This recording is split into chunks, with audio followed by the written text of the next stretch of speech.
It is now 5:01, and I call to order the regular meeting. I'm sorry, I call to order. I get confused here. Mayor calls the meeting to order along with. I call to order the meeting along with special closed session meeting. The meeting of the City Council of the City of Victorville, and the City Council seating is the Library Board of Trustees, Southern California Logistics Rail Authority, Southern California Logistics Airport Authority, successor agency to the Victorville Redevelopment Agency, the Victorville Joint Powers Financing Authority, the Victorville Water District, and the city as housing assets successor. This is, may we have roll call, please? Councilmember Gomez. Good evening. Councilmember Kennedy. Councilmember Negretti. Here. Mayor Pro Tem Cox. Here. Mayor Garcia. Here. This is the time and place for the general public to address the City Council on any item listed or not listed on the agenda. Per Government Code Section 54954.3, state law prohibits the council from addressing any issue not previously included on the agenda. The council may receive testimony and set the matter to a subsequent meeting. I don't see anyone in the audience at this time that would like to address the council. Therefore, may we have declaration of closed session items by our city attorney? Thank you, Mayor Garcia. There are 11 items on the regular agenda and 2 items on a special agenda for a closed session this evening. Item A is anticipated litigation pursuant to Government Code 54956.9 D2, and the facts and circumstances related to that are set forth on the agenda. Items B and C on behalf of the city are related to items H, I, J, and K on behalf of the Airport Authority. That is all pending litigation pursuant to Government Code 54956.9 D1. That litigation is the litigation between ComAv, the Airport Authority, and the City of Victorville, and the case numbers are set forth on the agenda. Item D is pending litigation pursuant to Government Code 54956.9 D1, and that is Dan Meyer versus City of Victorville. The case number is set forth on the agenda. Item E is public employee performance evaluation pursuant to Government Code 54957B, and the position related thereto is city manager. Item F is anticipated litigation pursuant to Government Code 54956.9 D2, and again, the facts and circumstances related to that are set forth on the agenda. Item G is pending litigation pursuant to Government Code 54956.9 D1, the case name and case number set forth on the agenda. And with respect to the special meeting notice, there are 2 existing litigation matters, one on behalf of the City Council, one on behalf of the Airport Authority. Existing litigation pursuant to Government Code 54956.9 D1, SEC versus City of Victorville, and the case numbers are set forth on the agenda. To the extent there's reportable action, we will report it either at the conclusion of the closed session or at the commencement of the 6 o'clock meeting. Thank you. Now we will recess to our closed session, and regular meeting convenes at 6 p.m.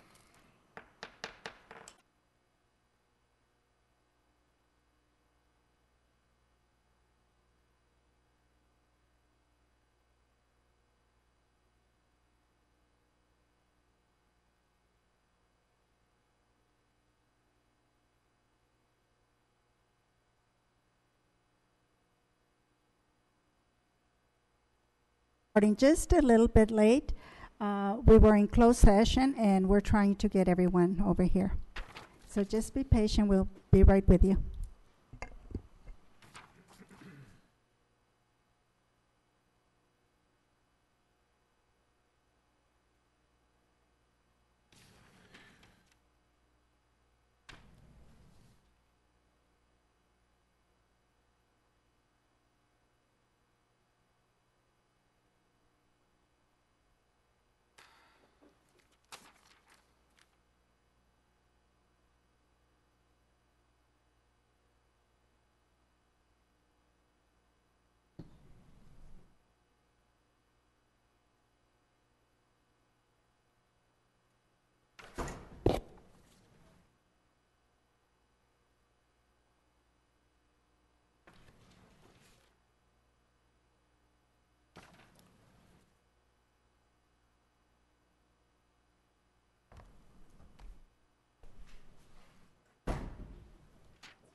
It is now 6:03, and I call to order the meeting of the City Council of the City of Victorville. And the City Council seating is the Library Board of Trustees, Southern California Logistics Rail Authority, Southern California Logistics Rail Airport Authority, successor agency to the Victorville Redevelopment Agency, the Victorville Joint Powers Financing Authority, the Victorville Water District, and the city is housing asset successor. May we have roll call, please? Councilmember Gomez. Good evening. Councilmember Kennedy. Councilmember Negretti. Here. Mayor Pro Tem Cox. Here. Mayor Garcia. Here. May we have our closed session announcements by our city attorney, please? Thank you, Mayor Garcia. There were actually 13 closed session items this evening. I'll run through them quickly. Item A was anticipated litigation pursuant to Government Code 54956.9 D2, and the facts and circumstances related to that are set forth on the agenda. Items B and C on behalf of the City Council, along with items H, I, J, and K, are all related. They are all existing litigation pursuant to Government Code 54956.9 D1, and the parties to that litigation are set forth on the agenda, as are the case numbers. Item E is public employee performance evaluation pursuant to Government Code 54957B. Position title is City Manager. Item D is, sorry, I took those out of order. Item D is pending litigation pursuant to Government Code 54956.9 D1, and the case name and case numbers are set forth on the agenda. Item F is anticipated litigation pursuant to Government Code 54956.9 D2, and again, facts and circumstances are set forth on the agenda. And lastly, item G is pending litigation pursuant to Government Code 54956.9 D1, and the case names and case numbers are set forth on the agenda. We also had 2 items on a special notice meeting, and that was existing litigation pursuant to Government Code 54956.9 D1, and again, the case names and case numbers are set forth on the agenda. There is a reportable action with respect to one item, and that is item D, the pending litigation pursuant to Government Code 54956.9 D1 between Dan Meyer and the City of Victorville. The council unanimously agreed to settle that lawsuit by payment from Mr. Dan Meyer to the city for the amount of $7,800, and in return, the city will he will dismiss his complaint, and the city will remove its notice of pendency of action. We have copies of that agreement should anybody like it. That was a unanimous decision. Thank That's the you. reportable action. Thank you. The invocation will be delivered by Michael Powers from High Desert Church, and the Pledge of Allegiance will be led by Police Chief John Schuler, so please stand. Mayor Garcia, apparently the pastor is not present tonight. Oh, I'm sorry, I didn't see you there. Okay.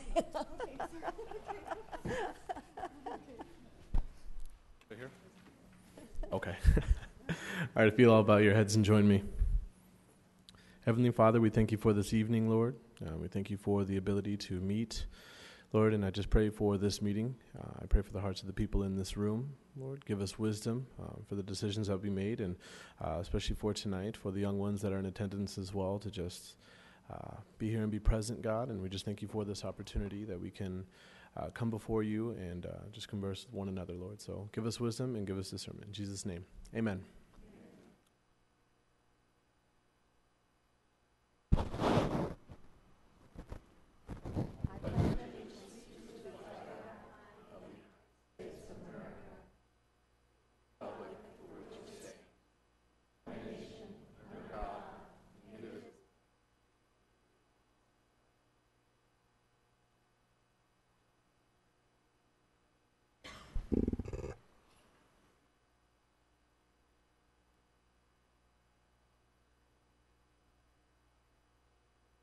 This evening, we do have a presentation of Public Works Essay Contest winners, and I'll come down and join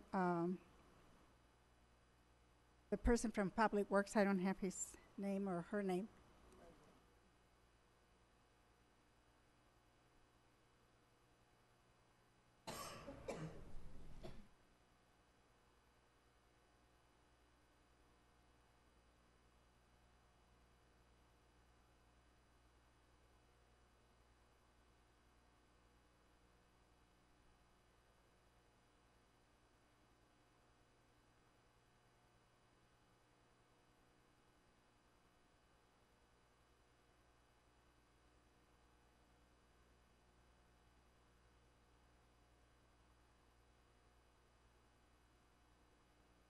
Good evening, everyone. I am very happy to be here again once more. I think this is my fourth, maybe my fifth presentation for Public Works Essay Contest. This evening, we are going to honor some very talented students from Victor Elementary School District who participated in our Public Works Essay Contest. To help me recognize the winners, I'd like to invite Louis Rodriguez from our Public Works Department, and is that Janet? Janet Ellis from the school district to come forward and join me.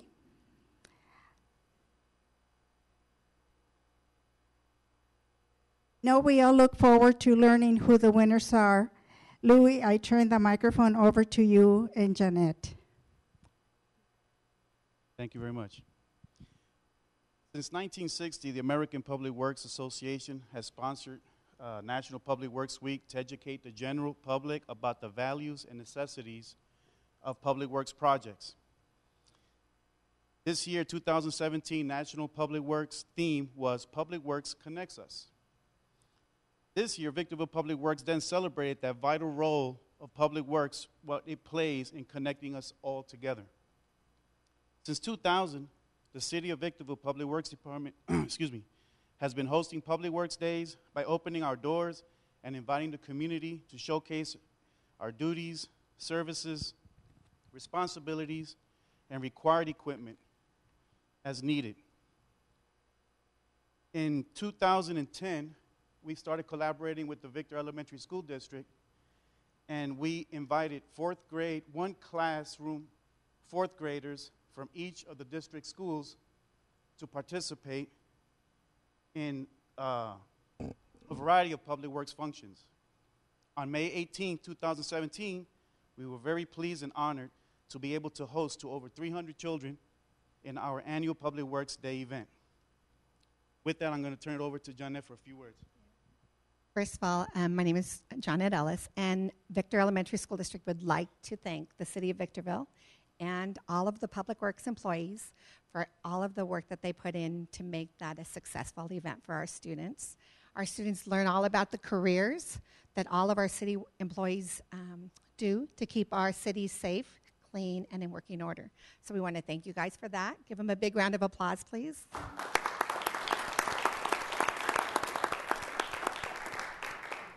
And every year I go in and I train our Public Works employees on the 21st century skills. And we do a bunch of like engineering type of activities so that they can learn what it's like to have to use all of those 21st century skills of collaborating, teamwork, communicating, sharing and listening to others' ideas. So we want to thank them for that.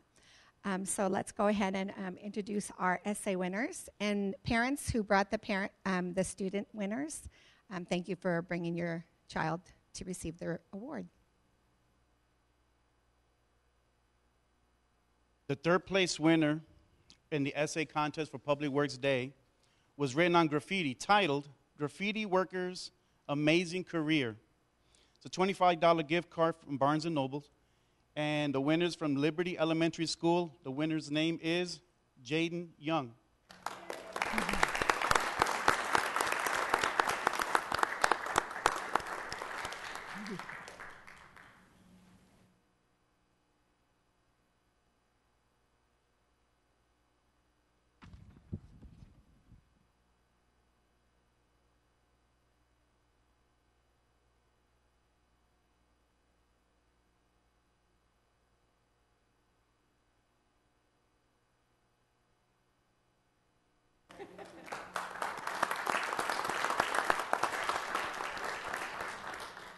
second place winner wrote an essay on animal care and control. A very good essay, actually.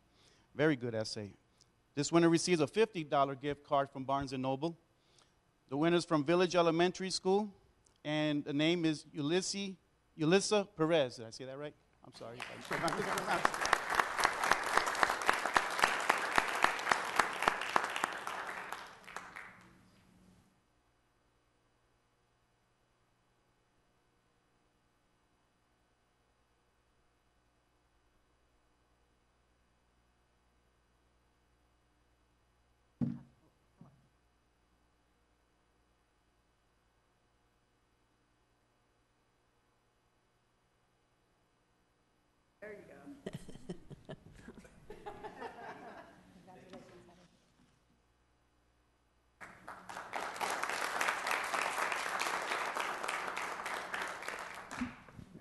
And now for the first place winner.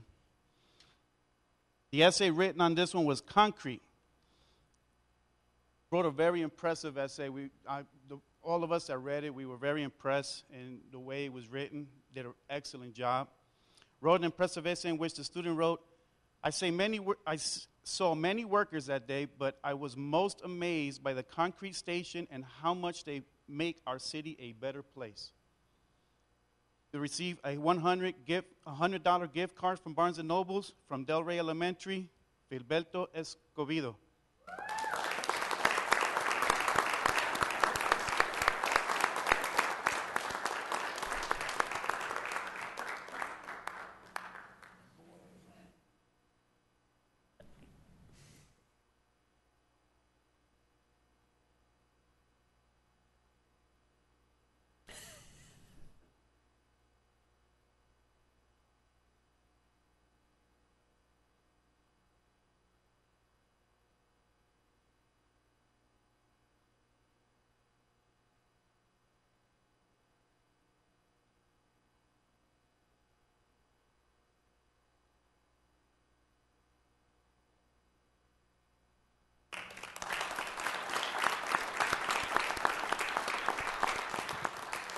Before I conclude, I would like to thank our council for allowing us to continue our Public Works Day event. Thank you very much.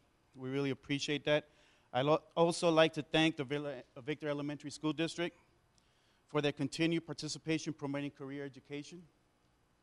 We would also like to give recognition to the following sponsors for their support: Craftco Company, Rancho Motors, Victor Concrete, Victor Valley Transit Authority, West Coast Arborists, Victorville Glass, Graves and King, Green DeBornowski, and Robertson's Concrete. For without them, we wouldn't be able to host these events.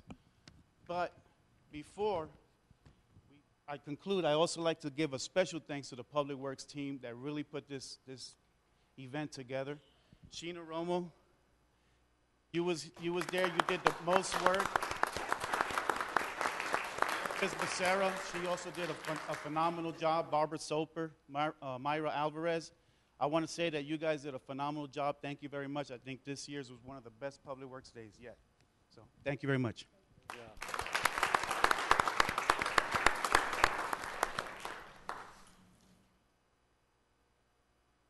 Thank you so much. That is wonderful. At this time, I will have our city clerk present the agenda to the council and any revisions to the agenda. Thank you, Mayor Garcia. Persons who wish to address the council on a specific item or any item that does not appear on the agenda are requested to complete one of the white speaker cards located in the council chambers lobby and give it to the city clerk prior to the meeting. The mayor will call upon each individual who has submitted a speaker card. Pursuant to Government Code Section 54954.3, state law prohibits the council from addressing any issue not previously included on the agenda. The council may receive testimony and set the matter to a subsequent meeting. Comments made during the written communications or public comment sections of the agenda are to be limited to 3 minutes per speaker or less as deemed necessary by the mayor. Communications are to be addressed directly to the city council. Individual comments to staff or members of the audience are not permitted. Any person or group who interferes with the conduct of a city council meeting by willfully interrupting or disrupting the meeting is subject to removal. A peace officer may be requested to assist with the removal should any person or group fail to comply with an order of removal by the council. Any person or group who resists removal by a peace officer is subject to arrest and prosecution pursuant to California Penal Code Section 54957.9, Penal Code Section 403. All documents to be considered for approval at this meeting are before the council, and there are no revisions to tonight's agenda. Mayor Garcia. Thank you. This evening, we do not have any appeal hearings. Therefore, we will be moving on to public hearings. And I have item B1, a public hearing to hear arguments for and against granting a certificate of public convenience and necessity to Desert High Transportation Corp. For non-emergency medical transportation business. Madam Clerk, you can read the recommendation, please. The recommendation would be at the close of the public hearing, the City Council adopt resolution number 17-033 approving the certificate of public convenience and necessity. Thank you. At this time, I open the public hearing. I don't have any cards on this particular item. Is there anyone in the audience that would like to come up and speak? I don't see anyone, so I close the public hearing. Do we have any comments or questions from council members? None? Second. Motion by Mr. Kennedy, second by Mr. Cox. All those in favor? Aye. Those opposed? None opposed. Motion carries unanimously. Now we move on to item B2. DEV 16-00011, a public hearing to hear arguments for and against a proposed amendment to the Victorville Municipal Code, revising standards associated with citywide wireless communication facilities. Madam Clerk, please read the recommendation. The recommendation is that the City Council conduct the public hearing, find the Municipal Code Amendment exempt from the California Environmental Quality Act pursuant to CEQA Section 15061B3, introduce ordinance number 2368 for adoption and first reading by title only, and waive further reading in full of proposed ordinance number 2368. Thank you. At this time, I open the public hearing, and I do have one card. I think it's Tim Harris.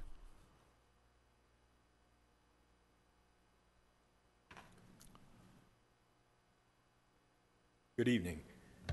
My impression from what I've seen and read is that this is to allow other wireless communication companies to be able to place wireless instruments on telephone, or not telephone poles, but light standards, basically. All I would say is that we currently have at least 3 wireless communications companies here in town, of which Desert Wireless, or DWISP, is one. As you add more and more wireless infrastructure throughout the city, you start to degrade the whole overall system, because we are right now overdone in our RF allotments. Our radio frequency and the channels that we have available are packed. We have, 3 companies in town, and those companies have just about consumed everything that there is, and we pretty much have to struggle with each other. So my opinion, or as a business owner here in town, general manager here in town, we would, prefer that nothing else be added to the communications overlog that we have now. If it is passed or goes through, we should put in place some sort of,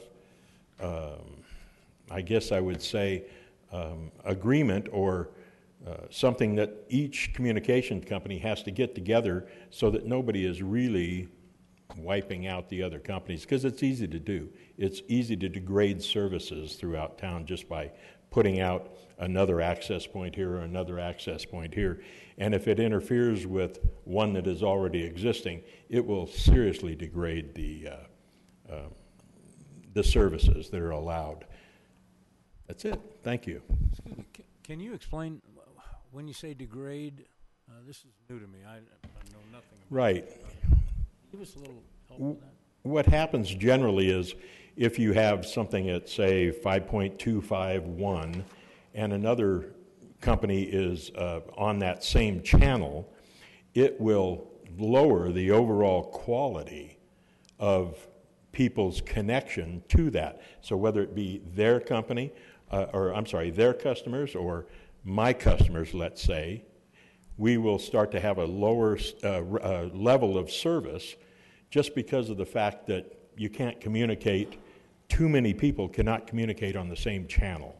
You're talking about telephone or internet? We're talking about wireless internet primarily, but now wireless internet has become a conveyance for VoIP, voice over internet telephones, for television. People use a lot of, as they say, cut the cord. People use internet to watch television and movies, Netflix, things like that. And it'll dramatically affect a lot of things as far as the customers go. We have, roughly probably 1,000 customers in the immediate area, and as things change, and we do have things change, so we try to adjust within that. But the more you put in, the more congested it gets. How is that different from what I happen to have, which is FiOS? FiOS is a cable-based, Not wireless. Not wireless. It's wireless within your house, if you have wireless in your house. And oftentimes we see a lot of problems with that. I mean, if you look at your registry and your wireless device at your house, you'll be able to see your neighbors and your neighbors beyond that and the neighbors beyond that. So hopefully you're on different channels. But, most people tend to leave it on the initial channel that they put it on, and or that it comes from the factory. FiOS, Charter, or not Charter anymore, whatever it is, that's it, is Frontier. it is a cable-based system so that there is no interference from that, and that's how that basically works. Okay, thank you. Thank you very much for all that information. We appreciate it. I don't have any other questions. Question for staff. Have we this? Is this something that's... Yeah, I'd be happy to respond. I don't know if you want to close the public hearing first or... Yeah, I don't have any other cards or any other testimony from the public, so I will close the public hearing, and I will request council members' comments or questions. Or I have Want to get to the other one questions. first, or you want to... let me have the city manager, please, So, speak first. Mr. Harris brings up a good point, something we agree with to a certain degree. However, due to recent findings by the California Public Utilities Commission, which grants wireless access communications providers the same right-of-way to the city's right-of-way. Right now, wireless companies are arguing, and successfully arguing, that they could go in and put up a pole just like a cable company could go in and lay cable within our right-of-way because of these findings. It's actually being strengthened by a Senate bill that just passed, I believe. And so what this does, it's not the city saying we want more of these or we want to allow more of these. It would be the city recognizing that the PUC requires us to allow these. What this does is it puts some parameters as to where they can go. The biggest concern, I believe, at the Planning Commission meeting, and Director of Development is here to get into more details should the council wish, was that we don't have new telecommunications poles going up within our right-of-way. And so instead, this ordinance would require them to go on existing poles, not building new poles, and it would also limit the size of the devices that would go on top of those poles. So that's the intent as far as I understand it. Certainly, Mr. Borchert could give more detail if the council so chooses. But have to be permitted, each of those? Yes, they would have to be permitted. Just go around and stick them on poles. Right, exactly. So we may have to revisit this because of the Senate bill that I believe recently passed, but this gets us out in front of what was a looming onslaught, I'll say, of new wireless poles going up literally in the city's right-of-way. Thank you. Mm-hmm.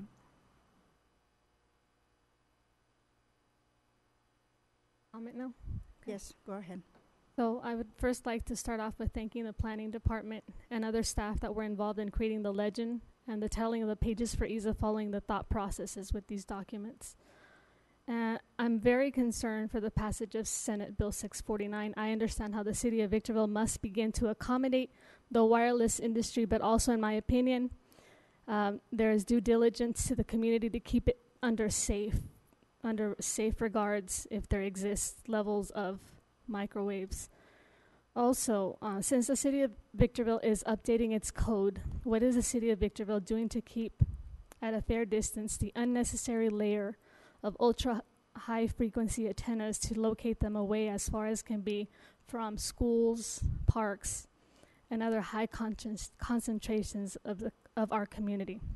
If at all possible, I would like council to consider discussion in the next agenda, or if it's not needed, probably to propose looking at how the city of Victorville can start to look at private land use or private land users to have the safety net so that these land users aren't allowed to use their premises that would accommodate high concentrations of microwaves when it comes to parks, churches, schools, and other high concentrations of population density. I know we discussed this earlier on. So this code change doesn't address any belief or fear or concern about microwave energies, any potential health detriment. I can say that many of the cell towers in the city now are in our parks. They actually lease a portion of. I don't know that it's the city council's purview to try to make a medical determination as to the danger, but certainly if it's council's desire, we can look into studies or whomever may have studied such things. A lot of this also is regulated by both myriad of federal regulations and state regulations, so the city's somewhat limited in what it can and cannot do, but we could look at those types of issues. Right, and in my discussions earlier on with city manager, there was things that the city could do to ease or put off some of these things that would be. I think your planning commission and planning staff, city. Your planning commission and planning staff are pretty much lockstep. I mean, we'd like to regulate these as much as we can in the context of the existing federal and state laws. So, I move approval of item B2. Let me read the title of the ordinance first. Ordinance number 2368, an ordinance of the City Council of the City of Victorville relating to amendments to Title 16 of the Victorville Municipal Code that include clarified and revised standards for wireless communication facilities located within public right-of-way and on private property with an environmental exemption. There's a motion by Mr. Kennedy. Second. Second by Ms. Gomez. All those in favor? Aye. Those opposed? None opposed. Motion carries unanimously.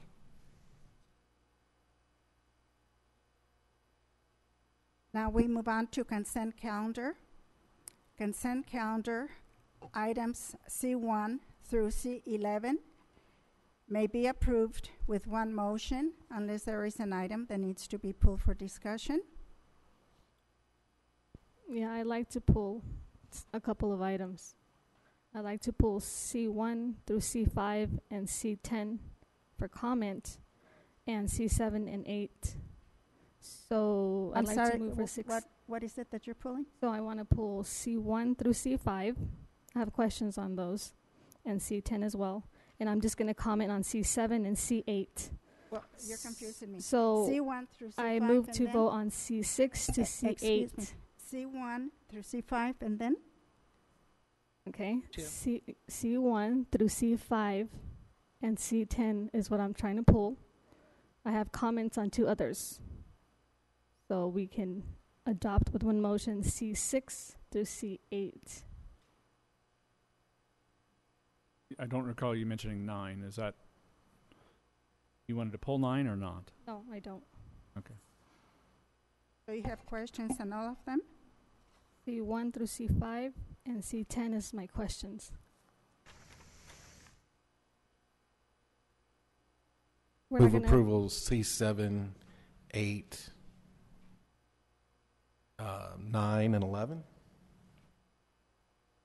And 6, is 6 6 through included? 9. 6, 7, 8, 9, and 11. Move approval 6, 7, 8, 9, and 11. Motion by Mr. Negretti, second by Mr. Kennedy. All those in favor? Aye. Aye. Those opposed? None opposed. Motion carries unanimously. So on C1, Christian, I'm looking at the children's program. There was a slight drop. Is that patterned in the past year as a norm?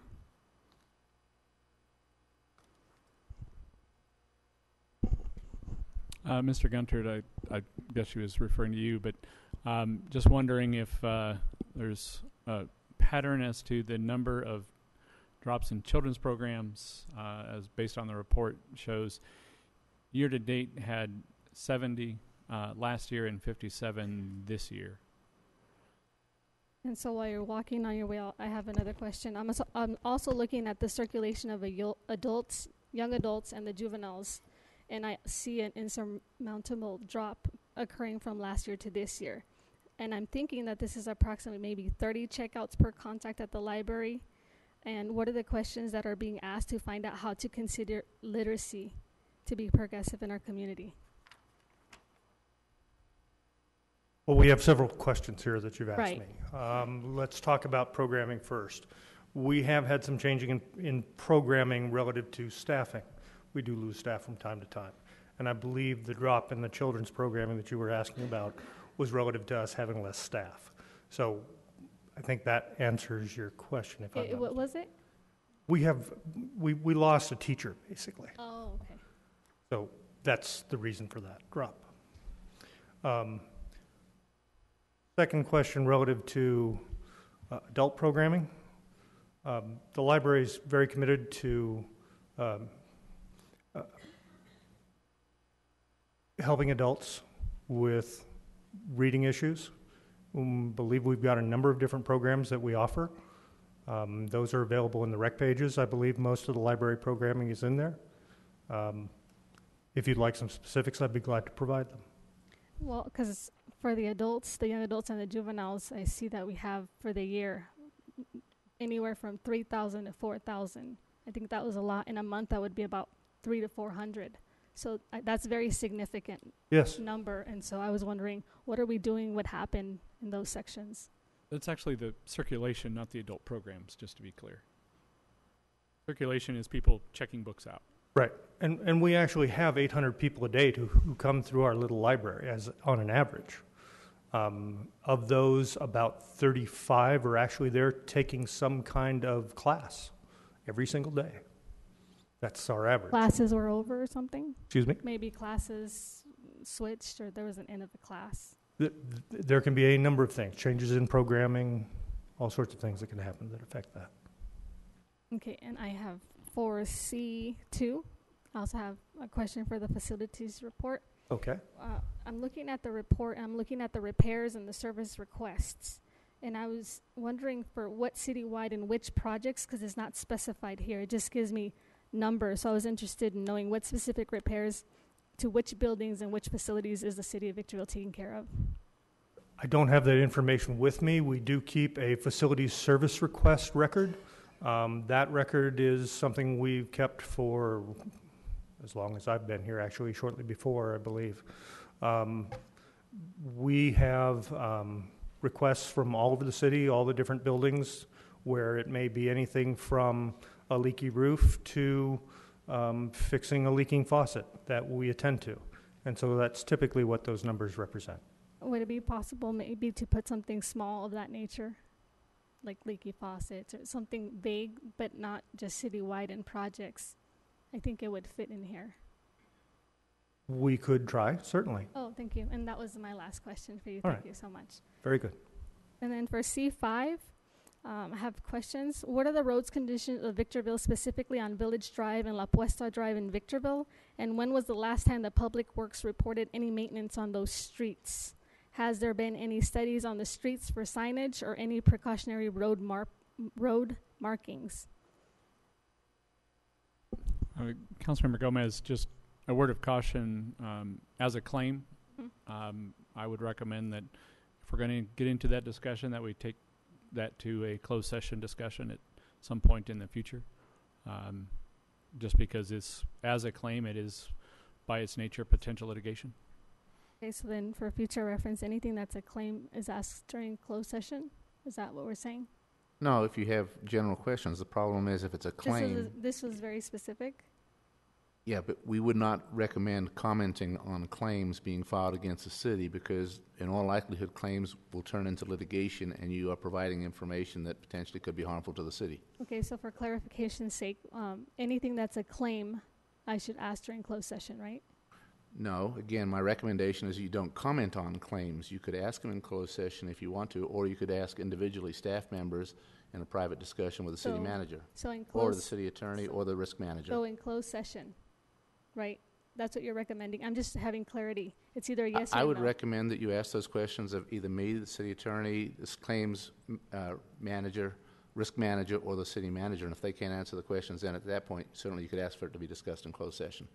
Okay, so right now asking is not appropriate. I would recommend against it because, again, it's a claim and it could influence the potential of litigation in the future. Right, and for C7, I have a comment.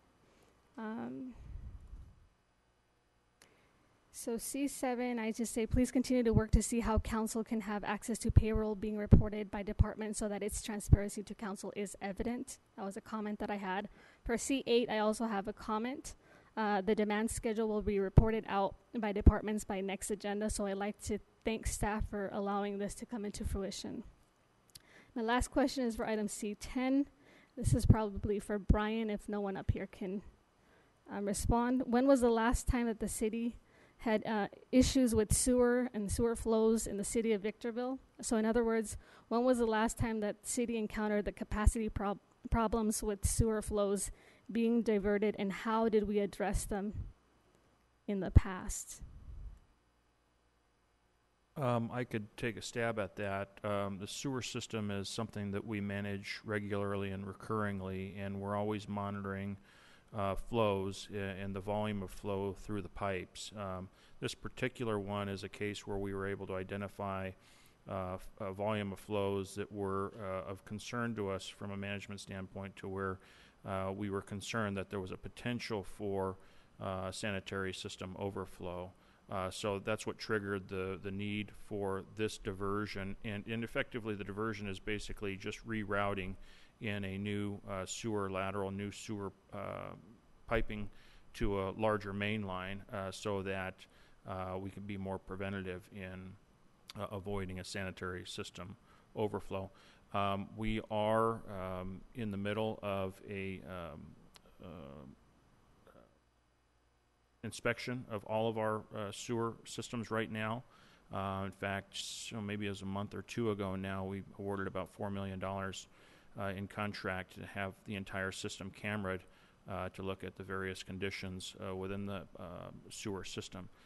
So we're always attempting to try to identify where problems occur, and when we do find problems, we're then using the CIP process, the Capital Improvement Program, to actually do further maintenance to upgrade the system.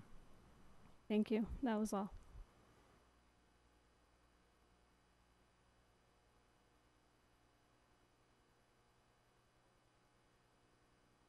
More questions? No, no more. Approval of C1 through C5. I lost track of these. C10. 7 C10. and C10. Might be good just to say the balance of the items, and that way it's Okay. It was C1 through Touches C5 all and of C10. How about the entire thing? That'll cover it. Is there a second? Second? Motion by Mr. Cox, second by Ms. Gomez. All those in favor? Aye. Those opposed? None opposed. Motion carries unanimously. Okay, we will move on to written communications. We have item D1, initiating proceedings to fix, levy, collect, standby charges for water improvement district numbers 1 and 2. Madam Clerk, read the recommendation. Recommendation is that the Victorville Water District Board of Directors adopt resolution numbers VWD 17-001 and VWD 17-002. I move approval. Second? Motion by Mr. Kennedy, second by Ms. Gomez. All those in favor? Aye. Those opposed? None opposed. Motion carries unanimously. Item D2, sign location, lease agreement, buy-in between the City of Victorville and the Auto Park at Valley Center Association. Madam Clerk, read the recommendation. Recommendation is that the City Council approve the signed location lease agreement by and between the City of Victorville and the Auto Park at Valley Center Association for property more particularly described as APN number 3106-26209 and 3106-26134 Auto Park sign properties. Question, staff. Okay. I'm assuming through the discussions, all the problems have been worked out or concerns and everybody's in agreement at this point? That's correct. Everything we discussed in closed session, we've put into the agreement, and it is now ready to move forward. Have a motion? I have a question. I don't know if it's before or after the motion. Okay. So, is Victorville leasing the property and the sign space? Was it the literal signage and then there's a small portion? That was unclear for me. A small piece of land, was it? Yeah, the basic construct of this agreement is to lease the underlying property, which has the structures on it. So it's effectively a ground lease, and it passes through the responsibility for the auto park to actually undertake the operations, maintenance, and upgrade. And then after the 5-year lease, have we anticipated what we're going to do with the contract, if we're going to extend it or at the same value, or have we decided that? Not at this point, no. I think if it's working well, we'd probably make a similar recommendation that it extend. And is the annual cost that's being leased for $8,000 annually going to go back to help maintain some of the costs, such as those that were expressed in Exhibit C? I believe those become general fund revenues. Yeah, general fund revenues, so those would be part of the city's general operating revenues. The lease actually would transfer the responsibility for maintenance of the sign to the auto park itself. So we don't have any costs for APA with any maintenance, right? Correct. Okay. No, in fact, looking at Exhibit C now, it looks like these are just clarifying what's the expected obligation of the auto park to undertake in terms of repair and maintenance. No further questions. Move approval. Motion by Mr. Cox, second by Mr. Kennedy. All those in favor? Aye. Those opposed? None opposed. Motion carries unanimously. Item D3, request to approve an award of consultant contract for debt collection services. Madam Clerk, please read the recommendation. The recommendation is that the City Council approve the award of a consultant contract to Professional Credit Services for debt collection services.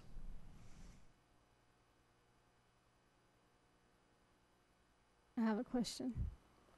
Looking at the RFPs, brought to mind the importance of having a clause in our contracts to go out to have a secure of 20% of jobs going to benefit the City of Victorville and possibly a 10% to benefit the County of San Bernardino respectively.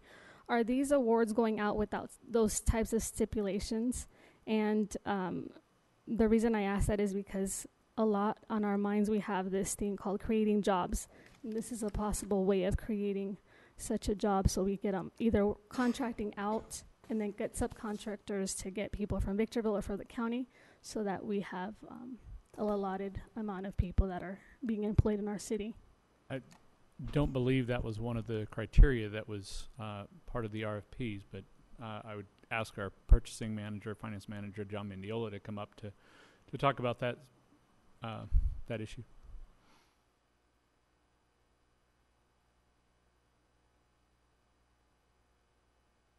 Thank you, Mr. Robertson. No, that's not part of our solicitation requirements in the RFP, but what is we did send it out to all the local collection companies. We currently have a local collection company now, and it was a takeover from when we took over the mergers of the water district. We carried over their collection company. They are local, and we went back out because they expressed to us that it was starting to become too overwhelming of a task for them to continue our work. So we did go out, we solicited in the daily press, in the San Bernardino Sun, we put it on our website, and then we got those 9 responses back. We topped out the top 4, went through qualifications, extensive interviewing, and then we ranked them 1 through 4. Yeah, I did read that. I saw there was a lot of California, but there was also Washington and then other states. So right. Thank you for that. Lastly, I would like for us to consider, or at least staff, to include a percentage of jobs that contract the awardee to the city of Victorville within the Victor Valley area, and I would like to see a target of 20% as a starting point. What do we need to consider this to be a part of our guidelines? This is just a suggestion. So that would be a modification to the purchasing code. If the council would like us to put something together like that, we certainly could. So then I'll just bring this item towards the agenda and see if we vote on it unanimously. Thank you. Question, Madam Chair. There was a comment in the staff report. We need these services to collect unpaid water and trash bills where the city is unable to lien the properties. Why wouldn't the city be able to lien the properties? The city does use liens on the properties. At some point in our attempts at recovery, we do end up needing professional credit services for recovery. This is not a first line use. This is once not only the lien process, but any other of our internal credit recovery services or credit recovery attempts have failed. So it's just more efficient and effective then to do it this way. When we go out for credit services like this is when other internal operations, internal tools have failed. Since you're going to, or you might be looking into this, what you're going to pay for collections, might be interesting to know also what it would cost the city if they go to a direct lien after a notice and hearing. I don't know if that's I'm just confused. $200 water bills? Well, that's what I don't want this. Yeah, we turn it over to somebody. What confuses me is I lien properties. I do quite frequently. Anybody can lien properties. I wondered why the city couldn't. But I don't think it's that. I think it's a matter of somebody has to determine what does it cost to collect and what is the percentage paid. It's a lot more efficient sometimes simply to let somebody else collect it. And I'm thinking that's what we're doing here. Essentially, yes. We do have internal collections that we go through with city staff that are effective. This is for ones that essentially, for whatever reason, the city has given up on. We've been unsuccessful, or for whatever reason, I don't have that reason, but we were unable to lien the property. All right. I was just curious. Thank you.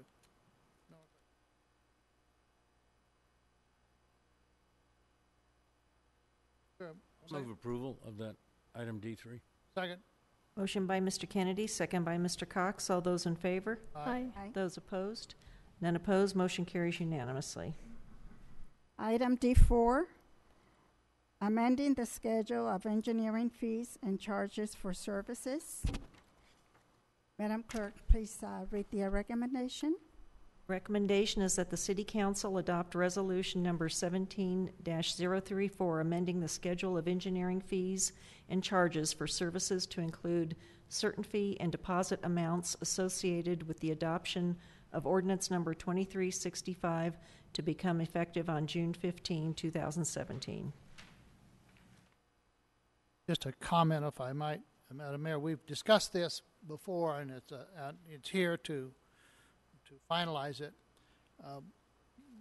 Some time back, I brought to someone's attention that we have a lot of streets that don't have the cap placed on them. Either the subdivision is a third built or a half built or a quarter built, and now those streets that haven't been finalized or they don't have that last 1.5 inch asphalt cap, it's deteriorating, and we need to go in and provide either maintenance or pave the street, when in fact it is responsibility of the subdivider. And I wish that someone would survey or look at the records, because if we continue to wait and not finish the streets, the existing streets that have been, which are temporary, are going to be degraded to the point we're going to have to rebuild the street. It's not going to be anybody's responsibility except the city, because the subdivider have met the responsibility, with the exception of that last 1 or 1.5 inch cap. We have a lot of those, and the streets are really deteriorating where that exists. And I'd be more than happy to give engineering department the addresses. I'm sure they already know where they're at, but I think it's an error to let them continue to go.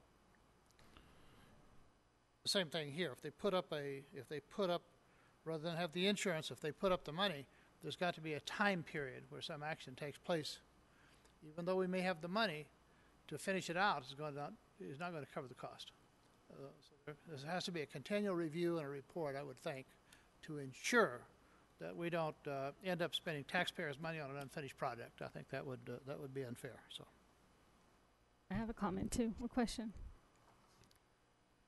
I'm seeking clarification on the process that this is being done to add a schedule fee. I would like to know why the municipal code in this manner cannot reflect the schedule of fees as it has for so long, and what the purpose of adding a resolution to certain fee and deposit amounts would require instead an ordinance. In other words, I'm curious as to what is the purpose of changing the current codified law of the municipal code in Victorville's charter. Madam Mayor and members of the council, if I might. So last month, May 16th, we actually made some code changes allowing for the use of liens to secure tentative tracts or subdivisions, as opposed to requiring the provision of bonds or even cash deposits to secure the public improvements associated therewith.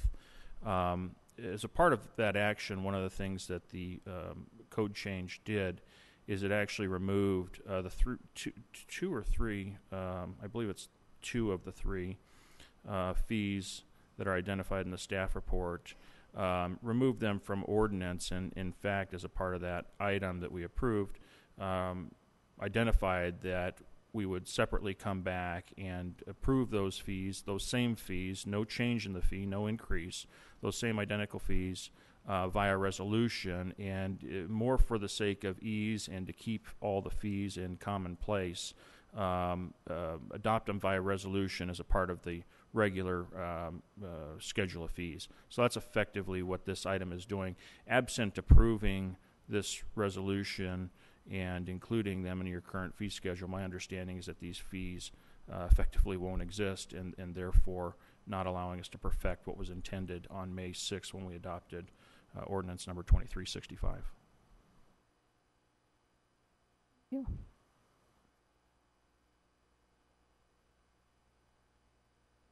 Move approval of D4. Second. Motion by Mr. Kennedy, second by Ms. Gomez. All those in favor? Aye. Those opposed? None opposed. Motion carries unanimously. Now we move on to public comments. And I do have some cards. The first one is Sharon Foster.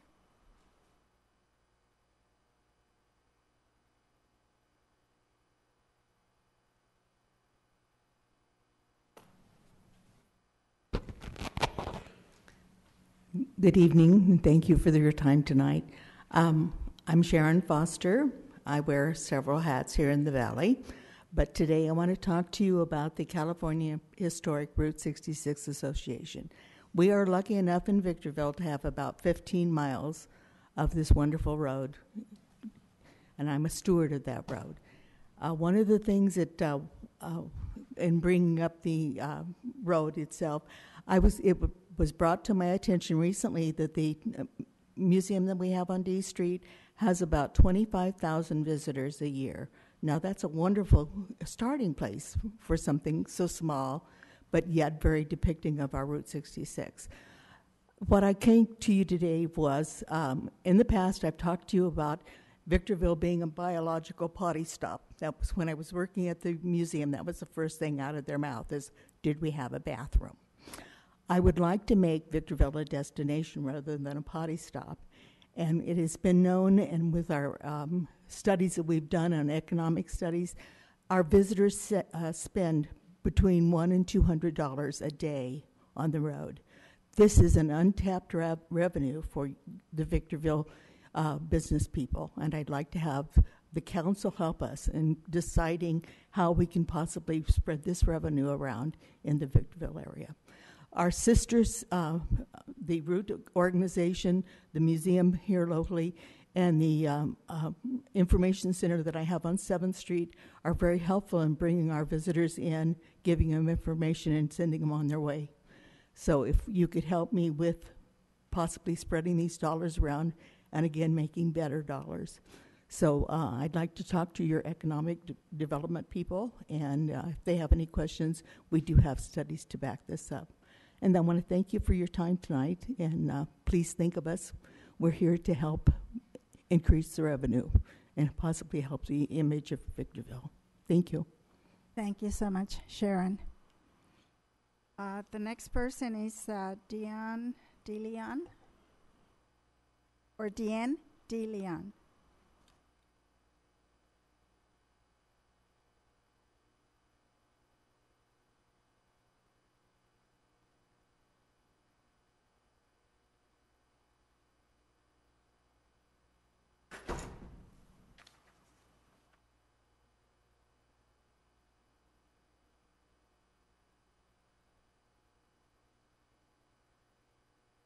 My name is Deanne Deline, and I'm going to be talking to Blanca again. One day when I was talking to her, she said she had no idea what a sanctuary city was. She has no definition for a sanctuary city, and I know the council has voted against having a sanctuary city. But I ran across this. Maybe this will help her. I will not tell her where I got it. She does her own homework. I don't do it for her. Didn't do it for my own kids. Didn't do it for the classrooms either. What do I have? 3 minutes, 2 minutes? 3 minutes? Okay, Blanca does not know the definition of a sanctuary city, yet she defends them. She spoke at UCR. I hope you guys got that stuff in the mail today. Several weeks ago, I was there to listen to her speaking.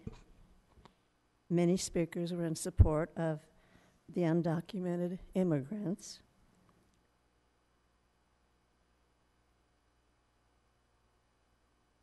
You must learn to do your own research and find out what this means, what the sanctuary city means. All you got to do is take one word and look it up on the computer. It's that simple. Sanctuary cities are so described because their officials are pledged to defy immigration law and offer a safe haven to people who have entered the United States illegally, including serial felons who have already wreaked havoc on hundreds of thousands of innocent Americans. We call those angel moms and angel dads. Sanctuary cities were created by the leftists immediately following the terrorist attacks on 9/11 as an explicit effort to counter the attempts of the newly created Department of Homeland Security to protect Americans from further assaults. Sanctuary cities have been established in 340 Democratic controlled municipalities across the United States through resolutions that pledge non-cooperation with the Department of Homeland Security and its immigration offices. There is a pledge that they have to take. I've read it, but I'm not going to read it today. I can read it another day. And it talks about, I pledge to do this, we pledge to do that, we pledge to do this. So it's very elaborate, and it does exist. Thank you for your time, and I hope Blanca will research it and find out, not just listen to me. Thank you. Thank you. Next person is Christy Quick.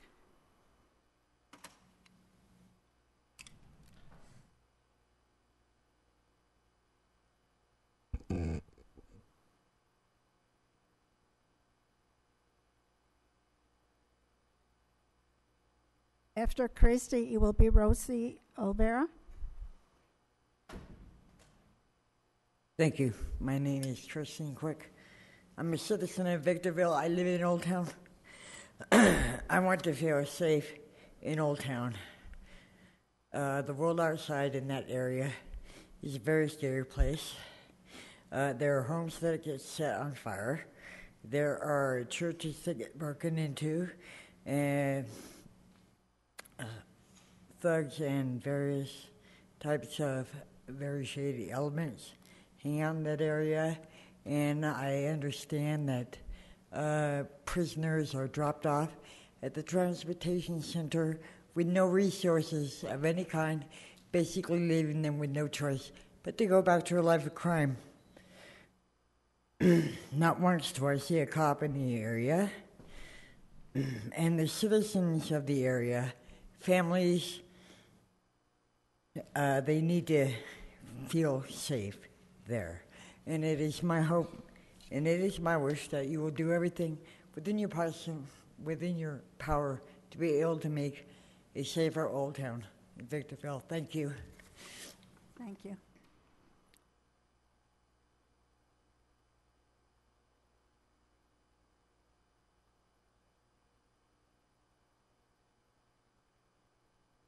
After Rosie, it will be Jim Granger.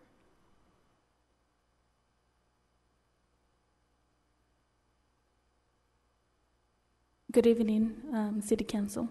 My name is Rosie Olvera, and I'm a resident of Old Town. And we were walking on Thursday just to talk to our neighbors and get to know each other when we saw about 10 people getting dropped off from the transportation center that were getting released. 5 men out of those 10 run across the street to the liquor store. That's a concern that I have as a resident of Old Town, because if they don't have the resources, they don't have the proper tools they need to get to where they need to go. They're staying in our town. If they don't have money, they're going to do what they can to get those resources, which that means breaking into the business they're trying to open in Old Town, breaking into the houses, or doing what they can to survive. So I'm speaking as a resident of Old Town because I'm concerned about that. 2 days later, I'm pulling into my driveway. I'm coming home from work. It's about 8:30. I see 2 guys fighting on the side of my house. I call the police, and I tell them what's going on, and they told me dispatch couldn't find my address. That's a concern for me, because if they can't find my address for that, my life wasn't in danger at that time, but I had a concern because they were fighting in front of my house. So if something else happens and dispatch can't find my address, then who am I supposed to call and what am I supposed to do? So that's why I'm bringing this up to you and see what can we do. I'm not sure if it's because the data is not updated or what happened there. But I had to call several times and given different streets and different addresses in order to get them to come to my house. Thank you. Thank you. Could they not find your address? Couldn't see it marked on the street? They told me they couldn't find the street name or the address that I was giving them. I put it on my card. There is my address in there. I had it to speak to several people, and it took a while before they were able to find it. I'm not sure what the problem was. Can we verify that?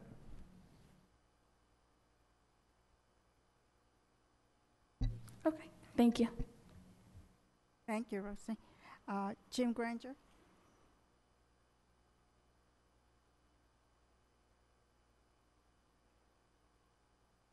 Good evening. I have Dead Celebs, a clothing store right behind Route 66 Museum.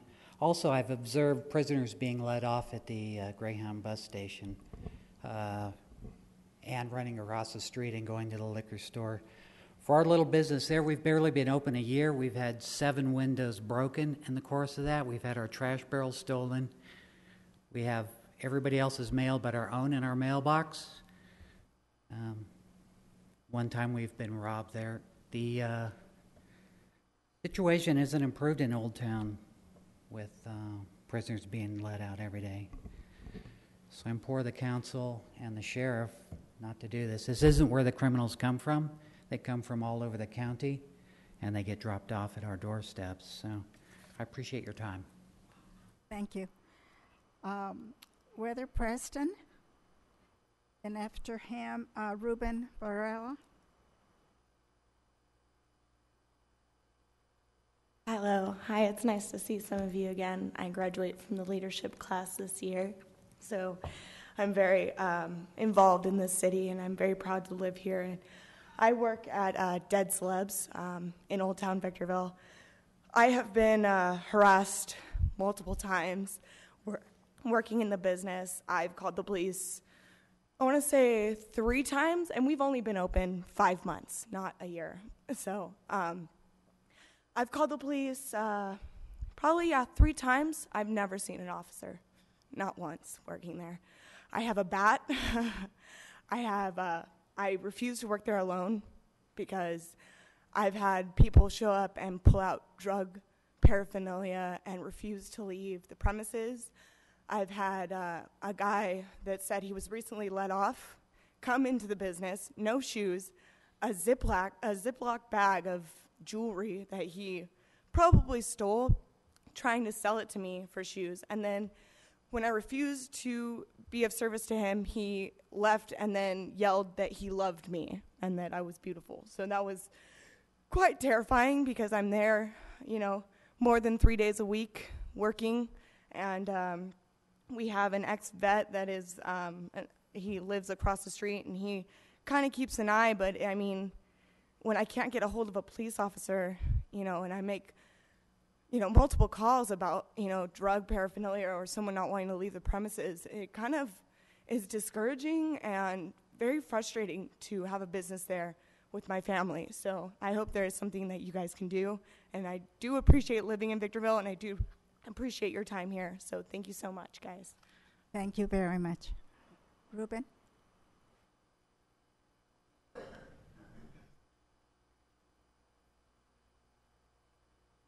My name is Ruben Varela. Jim, you know me. Gloria, you know me. Yes. A lot of you know me. Now, all these people that came up here, they're saying the truth.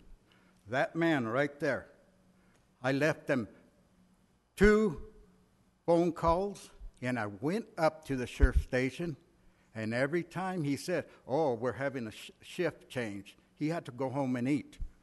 Now, we pay him to work. If he doesn't want to work here, get them the hell out of here. Hey, I'm going to say what I got to say. My son hates me for saying things, but that man has not done his job. He's not doing nothing for us. I just got burglarized. They just stole my 12-gauge shotgun. They stole $10,000 worth of tools, Craftsman. Now, you guys are responsible for this. You guys work for us. You're not doing any work at all. Get off that high horse and do your job. I gave a person work to do at my house because I'm getting up in age. And the other thing, They stole all this stuff. My son worked hard, so did I, for all this brand new tools. They were in my shed. I let him clean up my yard. Yeah, he cleaned up all right, cleaned me out. And I'm going to tell you, you guys better get off the high horse and get over there, especially you. Yes, I'm pointing at you. You better do your job. You know, I've been threatened over there just like everybody else heard. You know, and that's not right. I seen the Greyhound bus become a depot for all the lowlife. They drop them off there, and they don't care. I used to tell Jim all the time right there, yes, you, right to his face, what's going on. He ignored me before you were even mayor, you know, and, oh, we'll take care of it. Mañana. Mañana never comes today because it's a different day. You know, either you guys do your job or get off the council. You guys make the choice. Yes, I'm pissed off right now, especially at the captain right there. Let's have a little respect, please. What? Be respectful. I am. I haven't said nothing bad. Don't give me that. Don't use up my time. So, you know, all those times I called up, left message there, went over, no response. Minutes. May I finish what I have to say? The mayor. Your time is up. Okay, Gloria, be that way. Thank you. I'm trying to do my job. That's what you told me to do. My son and I are here, and he has 3 minutes too. I'm going to use them up too. And that's legal. You Yes. want to go by rules? You know, I'm just trying to get across to you guys, get off your high horse and go over there and see what's going on. I could go on and on all day long. You know, you were talking about the sewer. You drive through there and you could smell feces. Okay. Thank you. Not done, you know, but Next I'm person is Paul Lindsay or Lynn.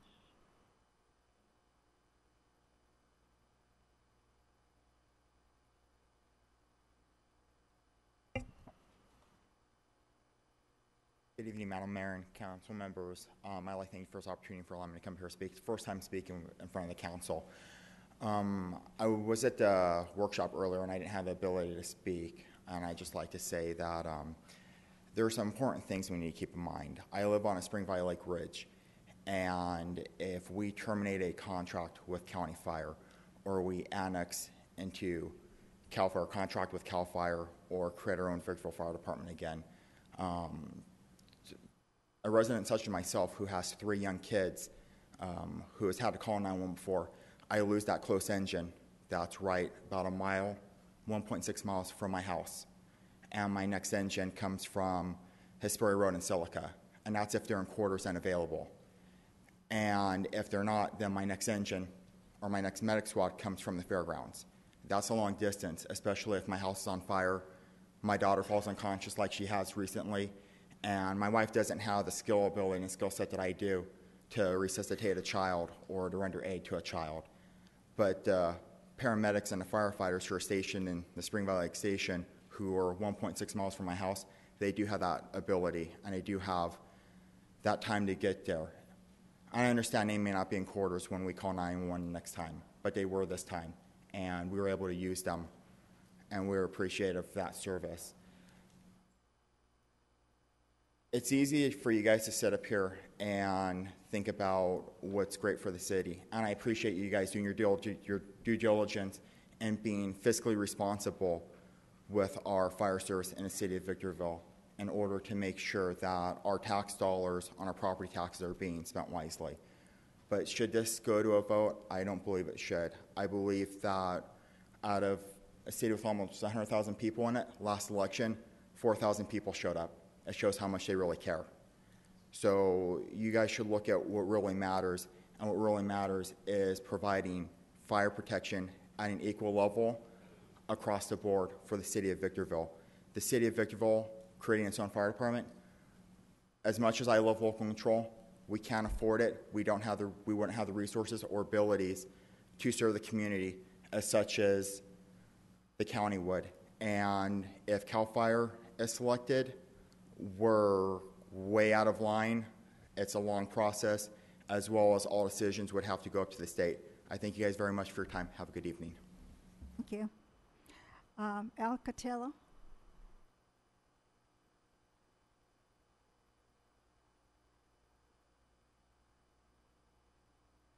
The reason I'm here is to let you guys know the importance of the lack of police up here again. A guy went over my buddy's house early in the morning. My buddy was outside. The guy picks up a big brick, and the guy said, "What are you going to do with that brick?" And he said, "I'm going to throw it through your window." And he threw it right through the front window, a great, big, expensive window. We called the sheriff's department. We knew where the guy was. They told us he was at the 7-Eleven. We're waiting for the sheriff. We're waiting for the sheriff. We're waiting. Finally, we see a sheriff's SUV coming down. And I love those things. They're beautiful. But the guy gets out. He was a real nice guy, and I thought he did a good job taking the report as far as he took it. But then we said the guy's at the 7-Eleven. It didn't interest him. We said, the brick is in the house where it landed. You want to see it? A sheriff would have wanted to have seen all that, and this guy wasn't in. Then I walked around. I saw he has no gun. And then I thought, this guy, he's not even a cop. He's the guy that goes around and just takes reports and does this. He's not a cop. So I told him, he's not a cop. We can't go get the guy, because the guy that could identify the guy, we thought we could get in the police car with the sheriff and go pick him up at 7-Eleven. Now the guy's gone. They could have got him for sure. The guy that knocked on my window at 10 o'clock at night when I was wide awake, my bed is high, my head is right next to that window. He banged on my window at 10 o'clock at night. Called the sheriff's department. They never came. I looked across the field because I was on the floor. I looked across the field. There was a guy across the street looking at my house. A big guy, about 6 feet, but I couldn't tell any more. It was too dark, but I could see the guy clear. You ought to know by now we don't have enough cops up here, and I don't see any more coming. I see more people coming. Now, the Brown Act doesn't say a word about 3 minutes to talk. The Brown Act says that you have to give us a reasonable amount of time to say what we have to say. It doesn't say 3 minutes, and I've heard you guys say before, we have to do it. You have to get out of there. The Brown Act, the Brown Act. It's not the Brown Act, it's you, or which one, every one of you is saying at the time. I've been coming to these meetings for years, and I've heard it several times. You have to leave. The Brown Act says it. The Brown Act doesn't say it. It says you have to give us a reasonable amount of time to say what we have to say, and 3 minutes isn't reasonable. They also said we have to watch you while we're here, and we have to keep our sovereignty and make sure you don't take it away from us. And they said our sovereignty is our power. That's 3 minutes, Al. And it says it in the Brown Act. Your time is up, sir. That's Thank you. the thing that you like to go by when it favors you. Thank you. Donna Granger.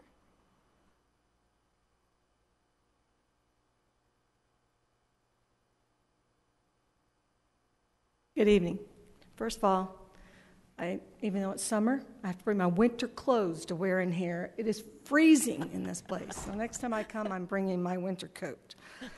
Secondly, the police, as far as the sheriffs, I have a few businesses up here in the high desert, and I've had very, very good luck. I know my daughter said that, I think, though, that she's young and she wants instant gratification.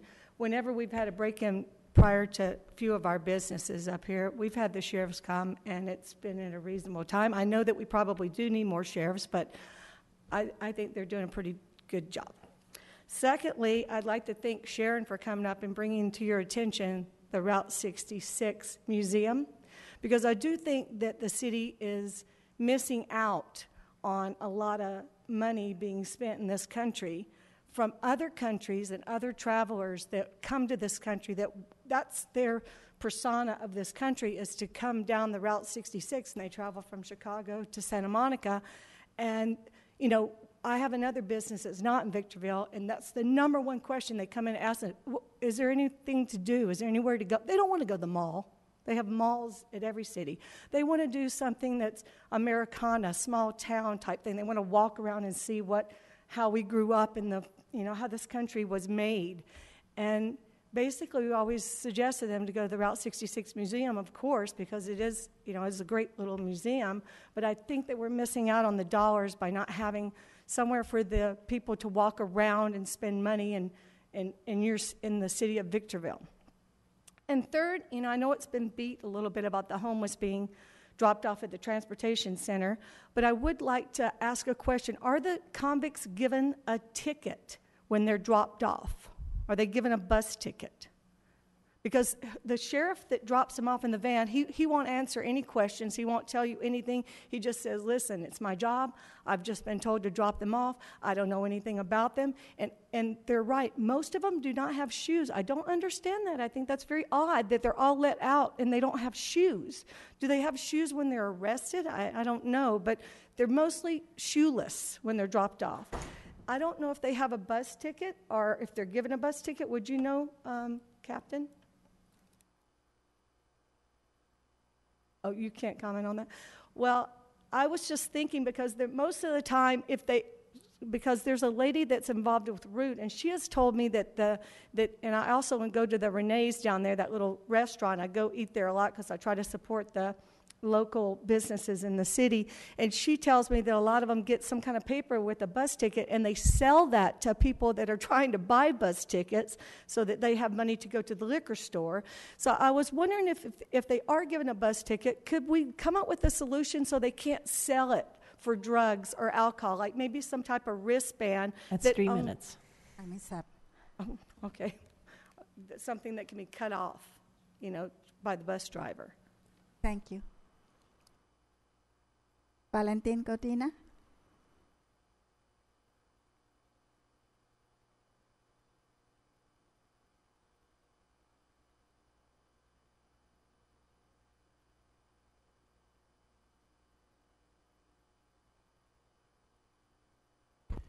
Good afternoon, City Council. I'm here to speak to you about a known problem that we have in Old Town Victorville. As you have already heard and know, there are people being released, prisoners being released at the transportation center. I was personally a witness of it, and when trying to talk to the sheriff that was dropping them off, I was surprised that he wasn't truthful. He said that Captain Schuller was no longer the captain of Victorville, that it was Captain Messenger, and I'm surprised to see that Captain Schuller is here with the logo as police captain. So I'm surprised that a sheriff would be given not very truthful information. Anyways, the problem is that these people are being dropped off starting at about 6 o'clock. After everything is closed, the bus station is closed. Even if they did have a ticket, they can't get on the bus because there's no service. All the services that we talk about that are there for them, they're already closed and everybody's gone. These people are left to themselves to fend the only way they know how, by preying on whoever they can. That puts our businesses in danger, our children in danger, our women in danger. Is this how we're going to continue addressing this issue? Now, we have various ideas on how to help transfer some of these people out of Old Town, but they're not going to be very pleasant to some. So we ask that we hurry up and cross this horse field and get this taken care of. Thank you. Thank you. Those are all the cards that I have.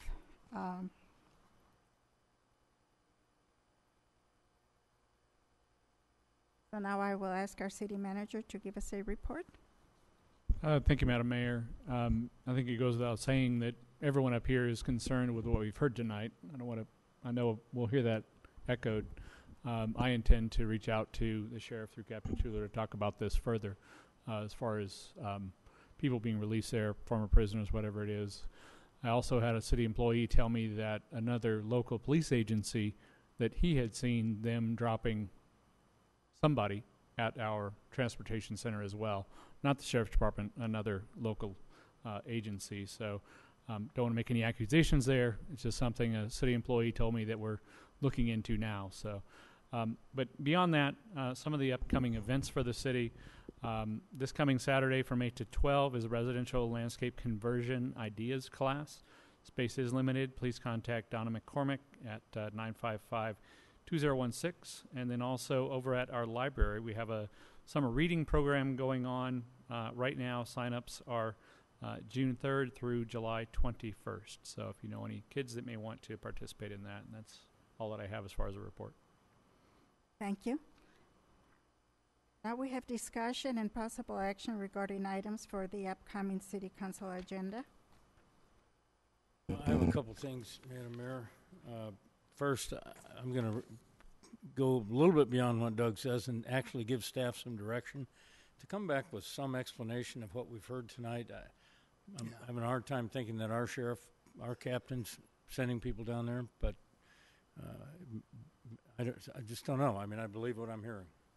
Let's at least try to establish that whatever facts we can and find out what's going on.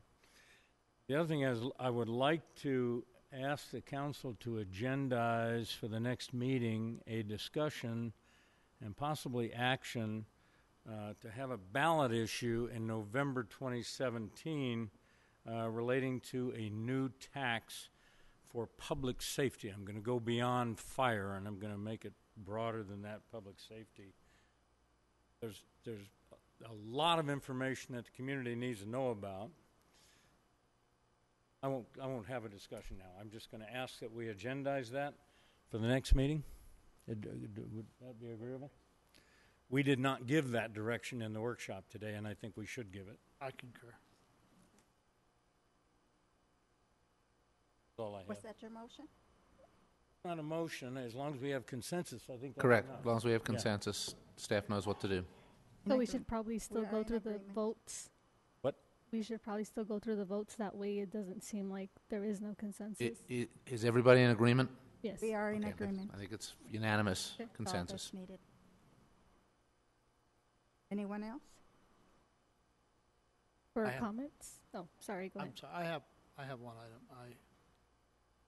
In regard to problems we're having with crime and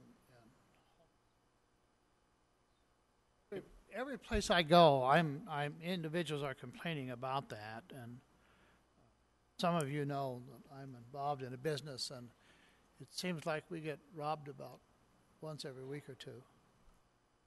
And let's see, two people or three people have been put in jail. We do have security. 2 other people have been caught and let go. And it's the homeless. Half the cases were individuals who had been just gotten out of jail. One was 3 days, one was 7 days. I'm as affected, I guess, as most people are because of the damage that they have done to personal property. And I used to really feel like I need to do something to help the homeless. And after my own experience in about 18 months, I feel it's my responsibility to help them out of town. This has just gone beyond any kind of reason. And I'm not sure that there's anything we can do. It seems like there's a battery of attorneys waiting for a city to do something, or even individuals, so they can tell us what their rights are. I don't want to violate anyone's rights, but no one has a right to squatting on property, refusing to leave, breaking windows. You say something to them, they come back, throw a rock through the window. Destroyed 3 metal doors, very expensive, simply because they were angry, because they were told to leave the property. There's got to be a solution, and all you have to do is to go downtown and see what's going on, and you're almost afraid to say anything because they'll come back in the middle of the night and damage your property. I'm not sure what the solution is, but city attorney, city manager, police chief, this council has got to have a solution. We've got to pursue this. And I'm sorry, but I think the time for holding hands and feeling sorry for someone is just over. It's just over. We've got to take a hardline approach. I'm sorry, but for the last 3 years, we've talked to agencies that want to help them. They're not helping. Feeding them a meal a day is not helping. It's drawing them here. Providing them services is bringing them here. And there's got to be a better solution. I don't know what it is because I keep asking, but please, we've got to take a position. We've got to do something. I came up with an idea that, for heaven's sakes, why can't we find out where they're from and buy them a bus ticket and send them back to where they came from? That didn't meet with any approval, but I still want to find out from the attorney and the manager, is it legal and can this city consider it? It's a small price to pay compared to the damage they're doing and the damage they're causing to businesses. And I don't think this city is doing the citizens and taxpayers and the voters right by doing nothing. We have to take a position. We have to. We have no choice. This is out of hand. So my plea to the council, direct staff, the attorney, find a way where we can take a position and do something about it. I don't know if this is cooperating with the Sheriff's Department, County of San Bernardino, State of California, opening up a mental institute to put them in or something, but this has to end. It's ridiculous. So that's my say for the night. Thank you. Thank you, Mayor Pro Tem Cox. Let me comment on at least that last piece. Well, two things. One, we are continuing to pursue a permanent housing option with the county. We have made progress with that, not ready for an announcement yet. But regarding the bus ticket, Captain Schuler and I have talked recently about this and, in fact, budgeted money in his budget to do just that. In the past, cities have gotten in trouble for simply putting a homeless person on the bus and sending them away. So the program that wasn't quite ready for announcement just yet, but that is intended to start July 1st with the new budget, is actually not a bus ticket out of town. It is a bus ticket home. So it is intended, and like I said, it's not quite ready for public announcement yet because we're still working out the details so that we don't get sued by that laundry list of attorneys who think that we're simply getting rid of the homeless. But the intent is that if a homeless person is hampered in Victorville because they have family or someone along those lines who can help them in another state, in another city, in another county, wherever, and at least the discussions we've had it would be that if that deputy can, in fact, make contact with a person who is willing to go to the bus station on the other end and collect that person, that we would pay for that ticket, wherever that is. If it ends up being a plane ticket, that's fine too. But that idea has come from a number of different sources, and we are very happy to pursue it, making sure that we do it in a legal manner so that we don't get sued. And that ought to deal with about 5 to 10% of the problem. 5 to 10%, more than we can right this second, yes. Hopefully the housing program will help and other programs as well. My only concern about housing, well, this is not. No, it's We want to have this as a discussion topic, Mr. Cox? Agendized item? I believe so. I'd agree. Maybe we wait till after July 1 to where the county has taken some position on the housing, but we have to do something. Whether it's the next meeting in June or the first meeting in July or the second meeting in July, I don't want to kick the can down the road too far. This council has to do something. We will be meeting with Supervisor Lavengood regarding the what he's working on as far as the homeless. But nevertheless, we still have this problem and we need to address it now. So, Is there a consensus to have it on the agenda, July meeting? yes. Yes. That's unanimous? Okay. I also have things I'd like to add to the agenda. One else? Yes. So I'm asking on behalf of the city and on behalf of the people that the amount of council cities should be the same whether we take it through benefits or compensation. And I'd like to see this on the next agenda for discussion and possible action. What is it? We didn't hear you. What was it? So I'm asking on behalf of the city and on behalf of the people that the amount that city council makes through the city, that it should be the same whether we get it through benefits or compensation.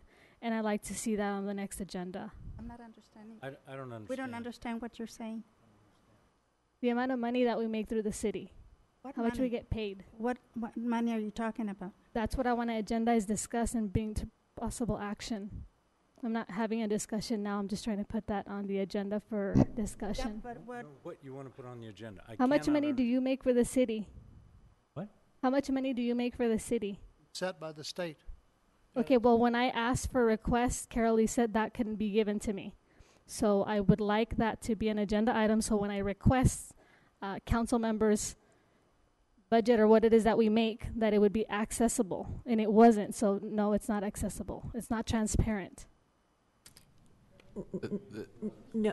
No, my response was that the city council members all received the same amount of money.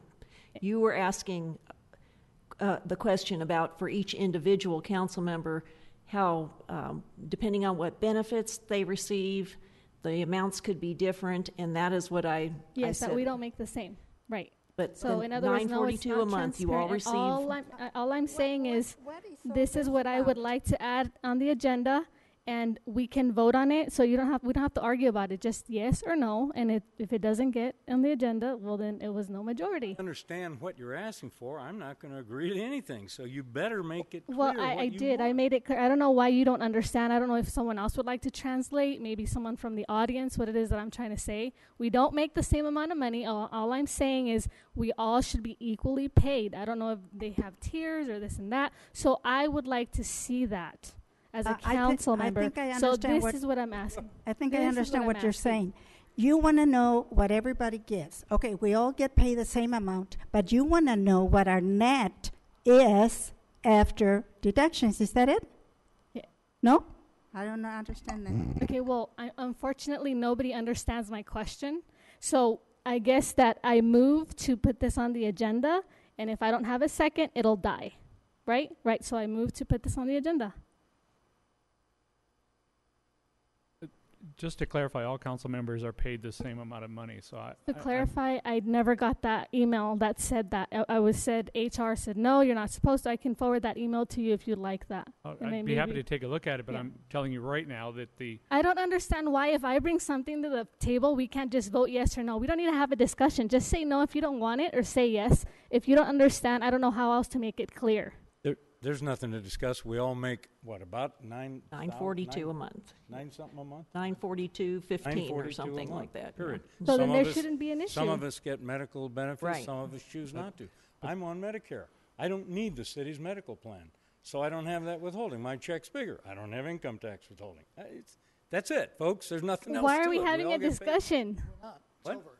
There's nothing to discuss. Transparency, exactly. That's all I was asking. So if nobody gave me a second to my motion, then my motion died. Thank you. Thank you. Gee. The second thing that I like to add is I titled it the Municipal Code to Purchasing Changes. I would like to focus and to consider on the purchasing code to be amended to include a percentage of jobs that would be when our contracted awardee receives any kind of contract, that Victorville or the Victor Valley area has an opportunity, and this would be a starting point where we can start to see money and the economy of our city begin to grow. And I discussed this a little earlier, so if you guys understood that or if you want to translate it, that's something that I would like to see also on the agenda. So I move to put this on the agenda.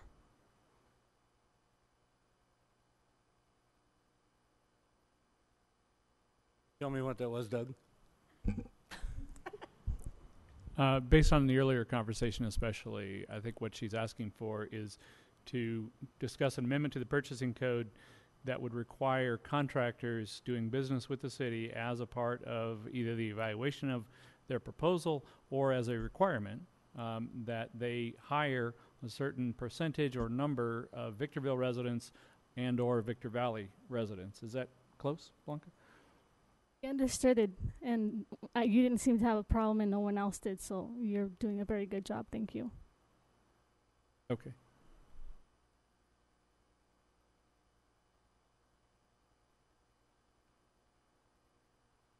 There is no second, then the motion dies.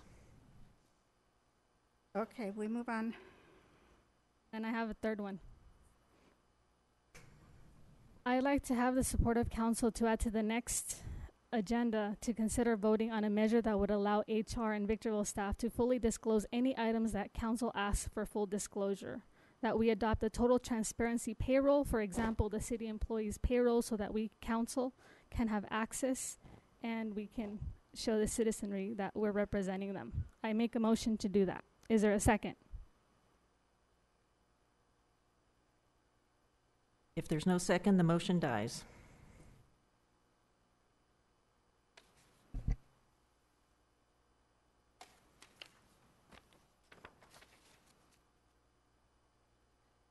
Okay, I move on to E4, reports from council members.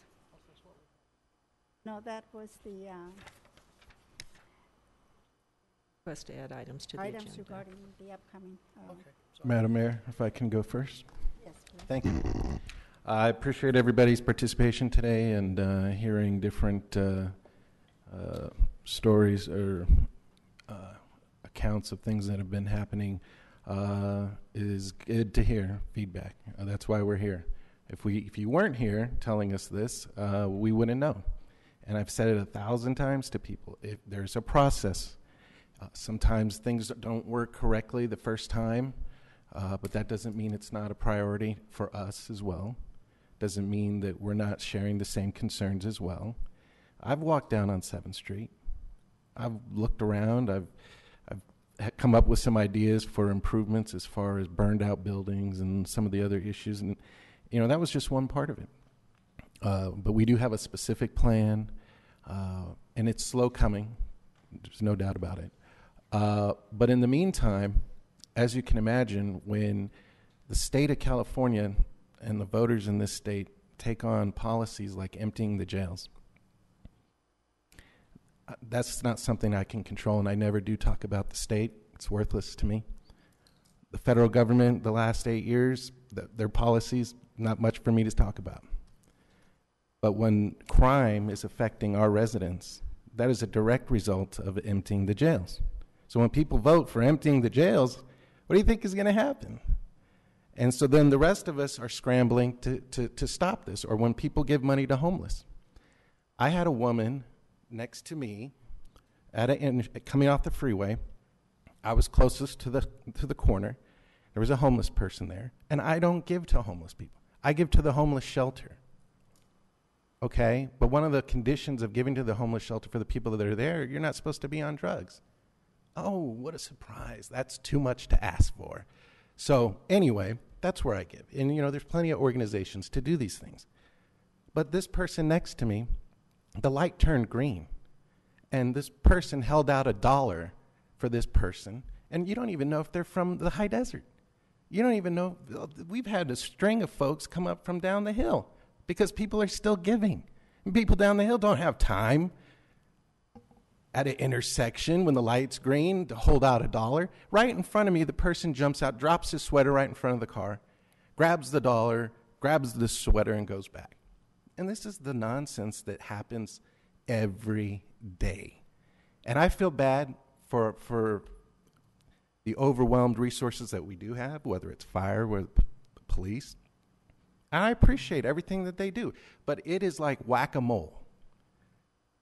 There's an intersection right there on La Paz or Roy Rogers. Roy Rogers and the 15, the McDonald's. And on the other side is the Chevron.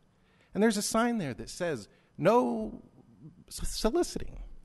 Do you think that stops people? Every time I go to Costco, there's somebody there. And when I see the police out there at McDonald's or at that intersection moving people along, I really appreciate that. It really means a lot to me. Because I know how hard it is, and it's a never-ending problem. Every time I used to see a homeless encampment when I first became a council member, one was off the Mojave exit, 15 southbound. They start popping up one at a time. It becomes 2, then it becomes 3. And like snowflakes, I would report it to our folks here. And you know what? At some point, it just becomes one of these things where, as a community, how you view these things is very important. But I think it's It's okay to be passionate. It's okay to come up here and talk about the different challenges we have. There are processes for addressing those. And if the assumption is that we don't care, we don't know, that is not correct. And I know these folks that I'm sitting up here with. And we do this for service. We do this for the community, for the residents. And there's nothing we can't overcome. Things are difficult sometimes, but they're not impossible. So we just need to keep that communication open. People can reach me through the city. I'm sure my email address is out there. So that's all I wanted to say. Thank you. I don't have anything. I got out of turn and already vented, so I'm through. Thank you. So I have a few things to say. Sharon, I heard your concern. How can the city of Victorville kind of help increase with the image and also the economy of Victorville? I was thinking maybe if we can partner with what's called public-private partnerships. I don't know if you guys are aware of that. Maybe do something in that regard. The other thing is, for the second speaker, thank you for the definition of sanctuary cities. This is a state issue, and I would kindly refer you to take it to Pro Temp Senator Kevin DeLeon. He's working on that. That's a state issue. And I'd also like to remind everyone that on June 12th, Monday from 9 to 10, we're going to be having our first event, Coffee with a Cop, and it's going to be at a Starbucks. I know you probably have the address, Mr. Schuler, 15617. I just forgot the street. I don't know if you would fill in the blank for me. It's for the individuals to know that they're welcomed to that Starbucks.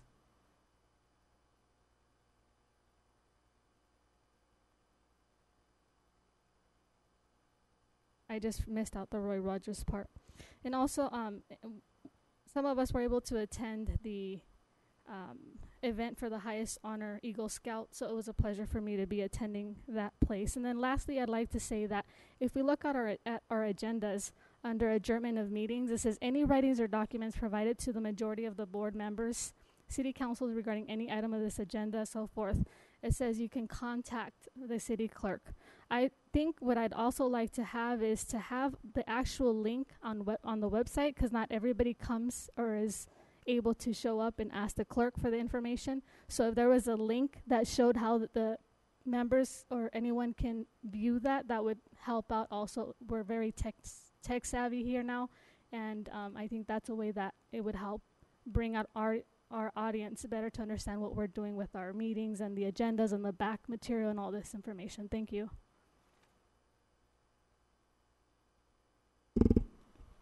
Are you done?